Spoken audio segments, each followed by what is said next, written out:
చేతి నిండా సినిమాలతో ఒకప్పుడు బిజీయెస్ట్ హీరోయిన్గా ఉన్న రకుల్ ప్రీత్ సింగ్ తాజాగా బ్రేకప్ గురించి మాట్లాడుతూ సంచలన వ్యాఖ్యలు చేసింది.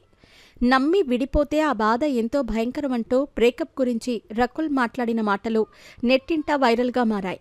పంజాబీ బ్యూటీ రకుల్ ప్రీత్ సింగ్ టాలీవుడ్ ఇండస్ట్రీలోకి కెరటం మూవీ ద్వారా వచ్చింది. అయితే ఈ సినిమా హిట్ కాలేదు. ఆ తర్వాత 2 తమిళ సినిమాల్లో చేసినప్పటికీ అవి కూడా హిట్ కాలేదు. ఇక సందీప్ కిషన్తో చేసిన Venkatadri express movie blockbuster hit కొట్టడంతో రకుల్ ప్రీత్ సింగ్కి తిరుగులేకుండా పోయింది. ఆ తర్వాత వరుస సినిమాలు చేసి సౌత్ స్టార్ హీరోయిన్ల లిస్టులోకి చేరిపోయింది. కేవలం సౌత్ ఇండస్ట్రీలోనే కాకుండా నార్త్ ఇండస్ట్రీలో కూడా రాణించింది. తన యాక్టింగ్తో హిందీ సినిమాల్లో సత్తా చాటింది. అలా బాలీవుడ్లో మూవీస్ చేస్తున్న టైంలోనే బాలీవుడ్ ప్రొడ్యూసర్ కమ్ హీరో అయినటువంటి జాకీ భగ్నానీతో ప్రేమలో పడింది. అలాగే గతేడాది రకుల్ ప్రీత్ సింగ్, జాకీ భగ్నానీలు గ్రాండ్గా పెళ్లి కూడా చేసుకున్నారు. ఇదంతా పక్కన పెడితే చాలామంది నటీనటుల లైఫ్లో ప్రేమ, బ్రేకప్, పెళ్లి, విడాకులు అనే అంశాలు ఉంటూ ఉంటాయి. అలా రకుల్ ప్రీత్ సింగ్ లైఫ్లో కూడా ఇలాంటి బ్రేకప్స్ ఉన్నట్లు ఆమె మాటల ద్వారా అర్థమవుతుంది. మరి ఇంతకీ రకుల్ ప్రీత్ సింగ్ బ్రేకప్ గురించి ఎందుకలా మాట్లాడింది, ఏం మాట్లాడింది అనేది ఇప్పుడు చూద్దాం. రకుల్ ప్రీత్ సింగ్ తాజా ఇంటర్వ్యూలో మాట్లాడుతూ, జీవితంలో అందరికీ ప్రేమ, బ్రేకప్ అనేవి ఉంటాయి.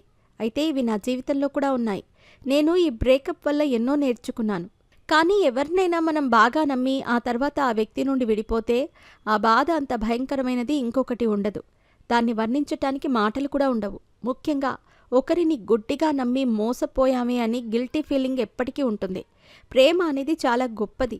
అలాగే మన లైఫ్లో మనకి ఉన్న లోటు వేరే వాళ్ళు తీరుస్తారని ఎప్పుడూ కూడా నమ్మకం పెట్టుకోకూడదు. మన లైఫ్లో ఉన్న లోటుని మనమే తీర్చుకోవాలి తప్ప వేరే వారిపై ఆశపడకూడదు. అయితే ఫస్ట్ టైం నేను జాకీ భగ్నానీని కలిసిన సమయంలో ఇదే విషయం చెప్పాను. మా ప్రేమ మొదలైనప్పటి నుండి ఈ విషయాలు చెప్పుకుంటూ వచ్చాను. ఎవరి ఆలోచనలు, అభిప్రాయాలు వారికి ఉంటాయని చెప్పాను. నా ఆలోచన, అభిప్రాయాలు రెండూ నచ్చే జాకీ కూడా నన్ను మనస్ఫూర్తిగా అర్థం చేసుకున్నారు. అలా మేమిద్దరం పెళ్లి బంధంతో ఒకటయ్యాము అంటూ రకుల్ ప్రీత్ సింగ్ చెప్పుకొచ్చింది. ప్రస్తుతం రకుల్ మాట్లాడిన మాటలు నెట్టింట వైరల్గా మారాయి.